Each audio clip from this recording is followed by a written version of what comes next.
Toda a parte primeira dessa tese é dedicada a essa temática.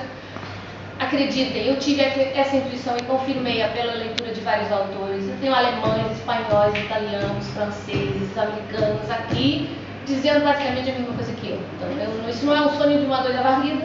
Eu dou realmente uma consistência a essa posição jurídica, mas não é aquela que vocês estão habituados a ouvir falar.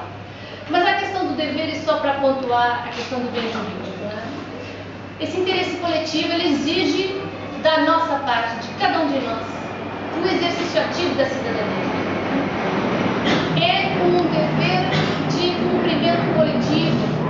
Nós somos simultaneamente credores e devedores, relativamente ao bem jurídico aumentado. E sendo um dever autônomo, ele tem diversos graus de concretização.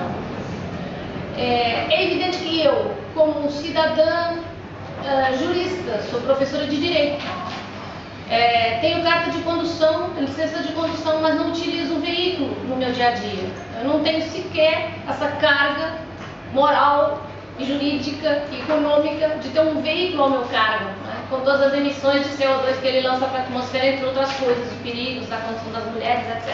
Né? Não tem nada disso associado a mim. Tá? Não dirijo. Eu venho para a faculdade de metrô, por vezes eu até regresso a casa a pé.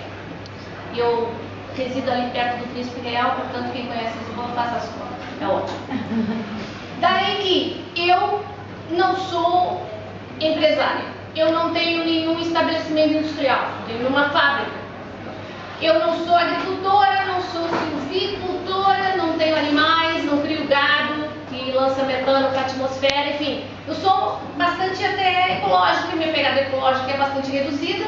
O meu único problema é que gosto muito de ir ao Brasil, depois no avião, aí despenca tudo, né? Tudo que eu poupo durante o ano vai-se apenas numa viagem de ida, quanto mais de volta, quanto mais todas aquelas que eu tenho a felicidade de fazer por ano a vosso convite. Bom, então, na verdade, essa questão do dever é uma questão que varia muito consoante a nossa atividade, a nossa enquanto cidadão. E foi para isso que eu, de certa maneira, fui alertada quando estudei a legislação ambiental e escrevi essa tese, que tem a ver com deveres de proteção do ambiente, que o dever tem intensidades diferentes e pode ter estruturas diferentes. Pode ser um dever de fazer ou de não fazer. Pode ser um dever de dar, um dever de pagar. Pode ter a ver com impostos ecológicos, pode ter a ver com comportamentos de fato. Pode ser mais intenso ou menos intenso. Nessa perspectiva, eu não utilizo carro, sou uma cidadã que não tem uma atividade intensamente agressiva do ambiente no seu dia a dia. Mas, se eu contactar um vizinho, tiver uma fábrica de pasta de papel, por exemplo, é evidente que ele, enquanto industrial, vai ter uma série de deveres agregados. Tratar os resíduos, incluir filtros nas chaminés das suas instalações, fazer recolha seletiva dos resíduos, fazer um tratamento ecoeficiente da sua instalação, são tudo deveres, aquilo que o professor Gomes Canutini fala, a correção na fonte. Custos do empresário que vai implementar técnicas de redução da carga para o ambiente, no sentido de reduzir impacto e evitar o dano, evitar a lesão irreversível e significativa no ambiente. Então, esse dever é um dever que assume diversas formas, diversos graus de intensidade e mais uma noção conceptual. Pode ser um dever perfeito, pode ser um dever imperfeito. Né? Pode ser um dever que tem associado uma sanção por não cumprimento, e essa sanção pode ser de várias ordens, pode ser uma sanção civil, pode ser uma sanção administrativa, pode ser uma sanção penal. No nosso sistema temos as três, aqui estou falando de responsabilidade. E, curiosamente, temos as três responsabilidades, civil, criminal e contraordenacional administrativa, cumuláveis. O mesmo sujeito, pela mesma ação, pode ser responsável a esses três títulos. Então, vejam, se ele não cumpriu o dever, se ele cumpriu o dever relacionado com a proteção do ambiente, e incorrer nessas sanções, claro que estaremos falando de crimes perfeitos, até perfeitíssimos, se couber nas três. Na penal, só se for uma conduta anormalmente agressiva que caberá nessa noção. Mas pode não ser, eu dou muito exemplo do dever imperfeito, hoje em dia cada vez mais perfeito.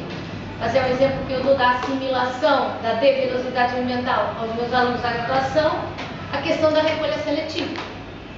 Há 20 anos, nós começávamos a ouvir falar de recolha seletiva em Portugal. E apareciam aquelas campanhas na TV, com as criancinhas colocando papel e detergente no vidrão, no papelão certo, depois indo falar: papai, hoje fiz uma coisa nova na escola, os faz laboratórios, né, que se falava hoje de manhã. E foi assim, olha que bom, que aventura, que estimulante, vamos passar a fazer em casa. E o pai vai ficando assim, olhando para a criança, pensando: bom, isso deve ser aqui uma revolução que está querendo ser instituída aqui na nossa casa. E então começamos a ver em certas casas já um balde de lixo para o papel, outro balde de lixo para os plásticos, etc. Dessa parte da casa, depois começou a haver estruturas na rua. E os vidrões para o vidro, os papelões para o papel, e mais os dos óleos que tem uma cor amarela. Mas a pessoa era obrigada a fazer isso? Não, era estimulada a fazer isso, até passava quase por ser um desporto doméstico, né? Mas havia sanções? Não havia sanções nenhumas. Quando muito, alguém que fosse detar papel no caixote do lixo poderia ser olhado de lado pelo vizinho, mas não só. Há cerca de 5 anos a essa parte, o município de Lisboa começou a distribuir caixotes de lixo aos prédios para que cada prédio passasse a separar o lixo. Então, eu tenho um caixote de tampa amarela, um caixote de tampa azul, um caixote de tampa castanha, mais um caixote de tampa verde. E cada dia da semana é um dia em que a caminhoneta do lixo passa para recolher determinado tipo de lixo, além do lixo usual, aquele lixo que a gente consome, que faz nas nossas casas, lixo orgânico, digamos assim. Então tem um dia para cada tipo de lixo.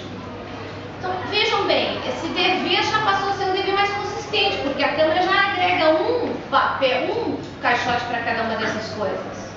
O passo seguinte é o passo que já foi dado na Alemanha, na Suíça, no Reino Unido, é passar a punir contraordenacionalmente, com sanções pecuniárias, quem coloque papel juntamente com os plásticos, quem não coloque um caixote do lixo no dia certo e na hora certa,